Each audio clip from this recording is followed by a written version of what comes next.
Dios, esta noche vengo a ti con un corazón agradecido. Gracias por cuidarme en este día, por cada respiro y cada paso que pude dar.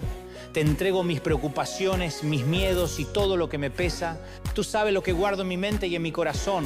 Ayúdame a descansar tranquilo, confiando en que tú cuidas de mí y de mi familia mientras dormimos. Llévate de mí la ansiedad, la tristeza y todo pensamiento que no me deja descansar. Lléname de tu paz y tu calma, que tu amor me abrace en esta noche. Te pido que renueves mis fuerzas y me des un sueño profundo y reparador. Ayúdame a recordar que no estoy solo, que tú estás conmigo en cada momento, incluso en la noche. Gracias por tu amor que nunca falla y por tu misericordia que es nueva cada mañana. Cuida a las personas que amo y protégelas en esta noche. Gracias por ser mi refugio y mi paz. Te entrego mi vida y mis sueños confiando en que tú tienes el control. En el nombre de Jesús. Amén.